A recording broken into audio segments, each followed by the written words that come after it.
ही पड़ेगा। अरे तो थोड़ी ना होता है, मधुर मधुर परोसने की अपनी विधि है।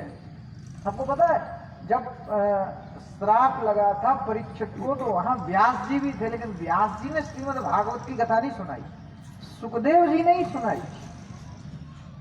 कथा जिसके मुख से मधुर लगे ना, ये तो कथा की तो महिमा है ही है, लेकिन कुछ लोगों के मुख से बड़ी मधुर सी लगती। जो बालक कह तोतरी बात, तो सुन ही मुदित मन पितु अरु माता। वो तोतली भाषा बड़ी प्यारी सी लगती है।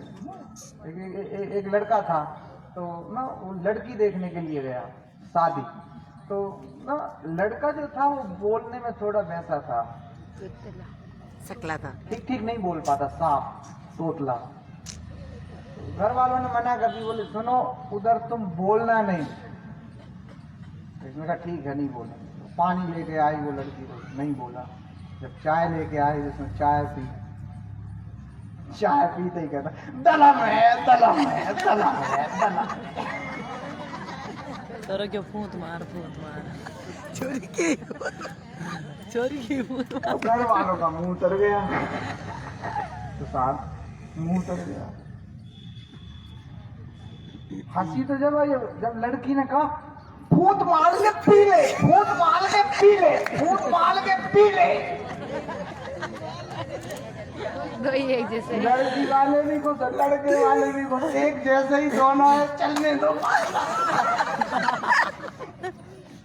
वरना लड़के वाले तो सोच रहे थे कि अब तो शादी टूट गई, क्योंकि ये बोल गया कि दलम है दलम। दोस्ती दुश्मनी रिश्तेदारी बराबरी वालों जम गया काम। तो भाषा की बातचीत। निगम कल्पतरोर गलितम फलम। निगम मतलब वेद रूपी वृक्ष में जो पका हुआ फल है वो श्रीमद् भागवत की कथा है। तो नारद जी ने कहा एक मिनट हमने वेद भी सुनाए थे। जब वेद रूपी वृक्ष में जो पका हुआ फल है जो भागवत है, तो वेद भी सुनाए थे। तो वेद को सुनाने से तो वो ठीक हो जाते, क्योंकि वेदों से ही भागवत बनी।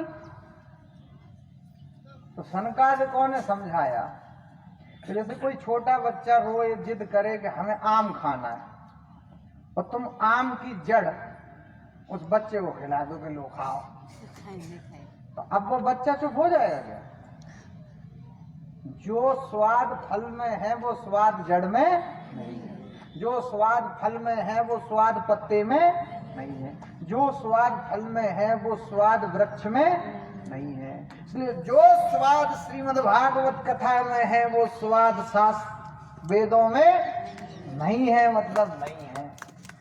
सुख मुखादमृत द्रव संयुतम। इसलिए श्री व्यास जी कहते हैं इस कथा के लिए पियो। रस है, रस को पिया ही जाता है। छाऊ शास्त्र संग ग्रंथन को रस, मुनि जन धन संतन को रस। ये तो रस है, रस को पिया ही जाता है। इसीलिए पिबत भागवतम रसमालयम मुहुरहो रसिका भुवि भाव का। अरे रस को उसको भावुक होकर के पियो। भागवत कथा की ऐसी महिमा है। तो श्रीमद् भागवत कथा इतनी श्रेष्ठ है। श्री नारद जी ने कहा कि आप इतनी प्रशंसा कर रहे हैं भागवत जी की, तो सुना ही दीजिए ना। अब संतों का काम विराजमान हो गए गंगा के तट पे। उस तट का भी नाम देखो आनंद, हरिद्वार, हरि का द्वार, मुख ही हरि का द्वार है। इस मुख से ही भगवान का नाम जप करो, यही मुख हरिद्वार बन जाएगा, इससे ही आनंद प्रकट हो जाएगा। ऐसे आनंद नाम के तट पर विराजमान होकर के चारों ऋषि बड़े आनंदित होकर के श्रीमद् भागवत की कथा को सुनाने लग गए, और श्री नारद जी प्रधान श्रोता के रूप में बैठ करके कथा को सुन रहे थे। अब ऐसा हुआ कि जब कथा एक दिन हुआ, फिर 2 दिन, फिर 3 दिन, 4 दिन, 5 दिन, 6 दिन, और जब 7 दिन हुए भैया, ज्ञान और वैराग्य ठीक हो गए। कथा की महिमा देखो आप, कथा कहाँ चल रही है? हरिद्वार। हरिद्वार में कौन सी नदी है? गंगा। और वृंदावन में कौन सी नदी है? यमुना। यमुना के किनारे ज्ञान वैराग्य है अचेतन अवस्था में, मूर्छित। लेकिन कथा हो रही है गंगा के किनारे, कितनी दूरी है, लेकिन कथा का प्रभाव देखिए, वो दोनों वहां ठीक हो गए और भक्ति मैया आई हैं, बड़ा सुंदर कीर्तन हुआ है, कथा लोग सुन रहे, भक्ति मैया विराजमान हो गई, किसी को कुछ पता ही नहीं चला। ये ऐसे ही है, कथा में जाओ बिल्कुल आराम से ऐसे बैठ जाओ, कोई शोर नहीं, कोई शराबा नहीं, कोई बिल्कुल शांति, आराम से बैठ जाओ, पता ही ना चले। ये प्रदर्शन का नहीं है काम, ये तो दर्शन का मामला है। कथा को तो दर्शन करने से जन्म जन्मांतर के पाप नष्ट हो जाते। जितना समय मिल जाए उतना सुन लीजिए, जरूरी नहीं है कि 3 घंटे ही सुनिए, 2 घंटे सुन लो, 1 घंटे सुन लो, किसी ने का उतना भी टाइम न मिले तो गोस्वामी जी ने तो कहा एक घड़ी आदि गुरु पूर्णिमा या ये 15 बार कथा कर घड़ी तो तुलसी संगत साधु की हरई को सत्संग का एक क्षण वो भी दुर्लभ है। धन्य घड़ी सोई जब सत्संगा, वो घड़ी ही धन्य हो जाती है जब मनुष्य के लिए सत्संग की प्राप्ति हो जाती है। इसलिए श्रेष्ठतम समय आपका यही है जो आप बैठ कर के कथा को सुन रहे। आज का समय जो निकल गया वो कल नहीं आएगा, गया। इसलिए जितना समय हो सके हरिनाम को गाइए, कथा को सुनिए, मंदिर में जाइए, ये सत्कर्म करते रहिए, ये सार्थक समय है। बाकी तो जीवन बीत ही रहा है, नदी का पानी बह के चला जाता है, फिर नहीं आता है। आपका जो समय निकल गया फिर वो वापस नहीं मिल सकता है। सत्कर्म में समय को लगाइए, आनंदित रहिए, सत्संग की महिमा है।